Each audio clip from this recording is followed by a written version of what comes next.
ایک دن سارے بچے اپنی نانی کے گھر آئے اور ان سے کہا، نانی نانی کہانی سنا دے۔ تو نانی بولی، کس طرح کی کہانی سنو گے؟ کوئی پراسرار جو بہت مزے کی ہو۔ پھر نانی نے کہانی سنانا شروع کی۔ ایک صوفیانہ جنگل کے بیچوں بیچ ایک چھپی ہوئی لائبریری صرف دوپہر کے وقت ظاہر ہوتی تھی۔ لوگ کہتے تھے اس میں بے شمار راز چھپے ہیں، جہاں خواب زندہ ہوتے ہیں۔ داخل ہونے کی ہمت کرنے والے کبھی واپس نہ آ سکے، لیکن پھر بھی لوگ تجسس میں آ کر اس لائبریری میں چلے جاتے تھے اور کبھی واپس نہیں آتے۔ سائم ایک بہادر لڑکا ایک خفیہ نقشے کا پیچھا کرتے ہوئے لائبریری سے ٹھوکر کھا گیا۔ جیسے ہی اس نے دروازے کو دھکیلا، چمکتی روشنیاں اسے اندر آنے کا اشارہ کرتی رہی۔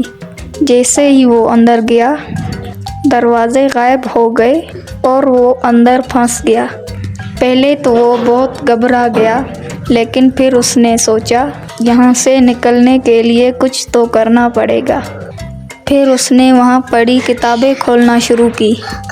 ہر کتاب کے ساتھ ایک نئی دنیا کھلتی تھی، جو ان لوگوں کی گہری خواہشات کو ظاہر کرتی تھی جو اس سے پہلے جا چکے تھے۔ لیکن ایک تاریک قوت نے اسے ہمیشہ پھنسانے کی دھمکی دی۔ تم یہاں سے کبھی باہر نہیں جا سکو گے۔ سائم کا دل دھڑکنے لگا جب وہ لائبریری کی گہرائیوں میں داخل ہوا۔ اس نے ایک کتاب دیکھی جس پر اس کا اپنا نام لکھا ہوا تھا۔ جیسے ہی اس نے کھولا، اس کے بچپن کے نظارے اس کی آنکھوں کے سامنے آ گئے، لیکن ایک سیاہ سایہ اس کے خوابوں کو تباہ کرنے کی دھمکی دے رہا تھا اور صفحات کو مٹانے لگا۔ اچانک ایک سرگوشی نے اسے ایک چھپے ہوئے کمرے کا راستہ دکھایا۔ اندر ایک چمکتی ہوئی روشنی نے ایک خفیہ پیغام دیا۔ بچنے کی چابیاں دوسروں کے خوابوں میں ہوتی ہیں۔ سائم نے محسوس کیا کہ اسے لائبریری کے رازوں سے پردہ اٹھانے کے لیے دوسروں کی کتابوں کو تلاش کرنا ہوگا۔ وقت گزرنے کے ساتھ ساتھ سائم نے ان خوابوں کے ذریعے سفر شروع کیا جو اس سے پہلے یہاں آنے والے لوگوں کے تھے۔ وہ امید کے پروں پر چڑھ گیا اور ہمت کی پہیلیاں سلجھائیں اور ان تمام خوفوں کا مقابلہ کیا جنہوں نے دوسروں کو روک رکھا تھا۔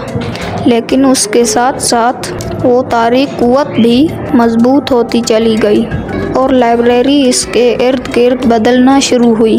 سائم کی جستجو راز کھولنے کے لیے وقت کے خلاف ایک دوڑ بن گئی۔ کیا وہ یہاں سے باہر نکل پائے گا یا لائبریری کا جادو اسے کھا جائے گا؟ یہ جاننے کے لیے اگلا پارٹ دیکھیں۔